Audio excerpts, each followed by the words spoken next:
tudo bem? Seja bem-vindo ao nosso canal. Espero que você se inscreva, que você curta esse vídeo de hoje.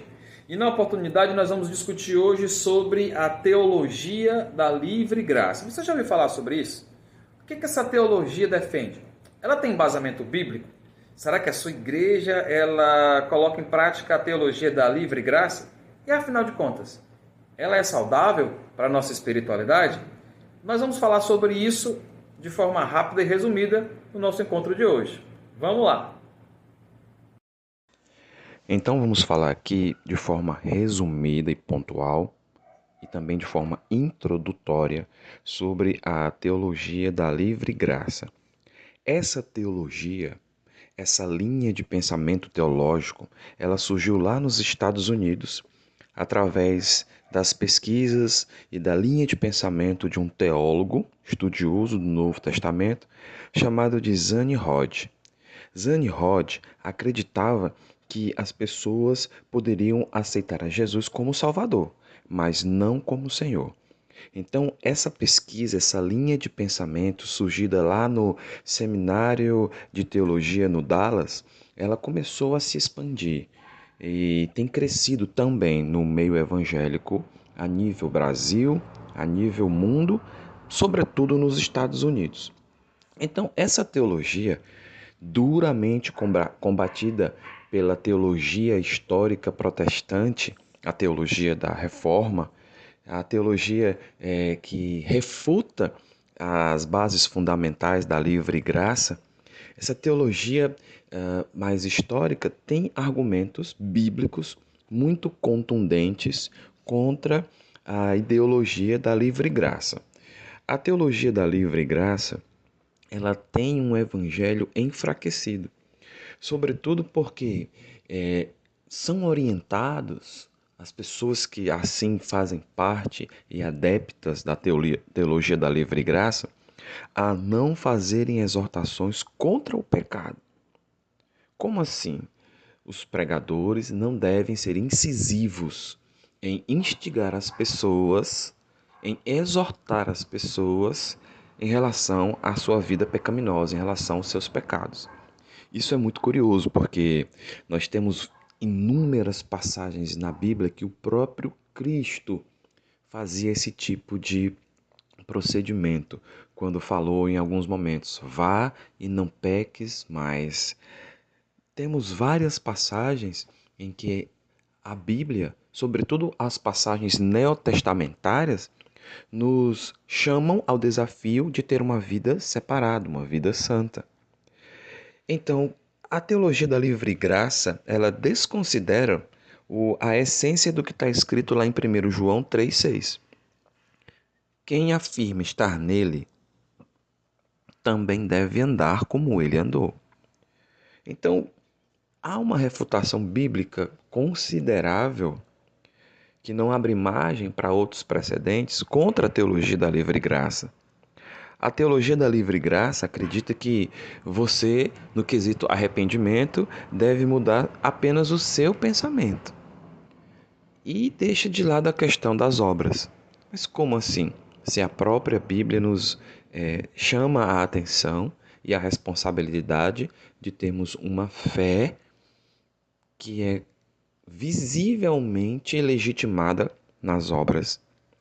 A teologia da livre graça defende que todas as pessoas acabarão felizes no céu de um modo ou de outro. Mais uma vez, isso ofende a Escritura. Veja o que a Bíblia diz lá em Mateus, no capítulo 7, no versículo 21.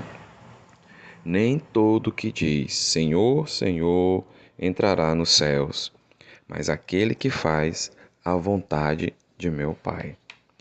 Esse movimento é um movimento que tem crescido, sobretudo nesse período pós-cristão. Temos púlpitos em muitas igrejas onde não se prega mais a doutrina contra o pecado, não se fazem exortações mais contundentes em chamando o povo a assumirem suas responsabilidades de ter uma vida santa, uma vida realmente voltada para Deus, para sermos realmente imitadores de Cristo. E quando a gente lê lá em 1 João, no capítulo 3, no versículo 6, nós temos a seguinte passagem bíblica: todo o que permanece nele não vive pecando. Todo o que vive pecando não o viu, nem o conheceu. Lá em 1 João 3, 9 e 10, nós temos a seguinte passagem bíblica: aquele que é nascido de Deus não peca habitualmente, pois a semente de Deus permanece nele, e nele não pode continuar no pecado, porque é nascido de Deus. Os filhos de Deus e os filhos do diabo manifestam-se assim: quem não pratica a justiça não é de Deus, nem quem não ama o seu irmão. E para finalizar essa rápida reflexão, também em 1 João, capítulo 3, versículo 14, temos: nós sabemos que já passamos da morte para a vida, porque amamos os irmãos. Quem não ama, permanece na morte. Então eu te convido, nessa oportunidade, a pesquisar sobre esse assunto, a examinar a cada um os seus pensamentos, procedimentos, examinar o seu coração, sua mente, verificar na sua igreja se essa teologia está chegando nos púlpitos. É uma teologia perigosa, porque ela vai descaracterizar, sobretudo, as bases da reforma protestante. Lá em 2 Coríntios, no capítulo 13, no versículo 5, tem assim: examinai a vós mesmos, para ver se estáis na fé. Provai a vós mesmos, ou não reconheceis que Jesus Cristo está em vós, a não ser que já estejais reprovados. Em Hebreus 3,12 tem escrito assim: irmãos, cuidado, para que nunca se ache em qualquer um de vós um coração perverso, incrédulo, que vos desvie do Deus vivo. É uma chamada para o arrependimento e uma chamada para uma fé legitimada com as obras. Porque quando salvos somos, os frutos aparecem. As obras, elas são resultado da salvação e da conversão que chega para as nossas almas, para a nossa mente. Então, fica a dica.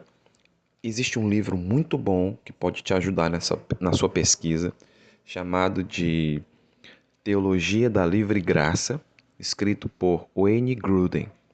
É um livro realmente de linguagem fácil e Grudem, ele coloca as 5 maneiras em que essa teologia vem a diminuir o evangelho do Senhor Jesus.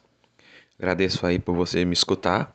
Tenha uma vida abençoada, continue estudando e sigamos esse ditado que diz: vamos aprender mais para podermos servir melhor. Deus abençoe você.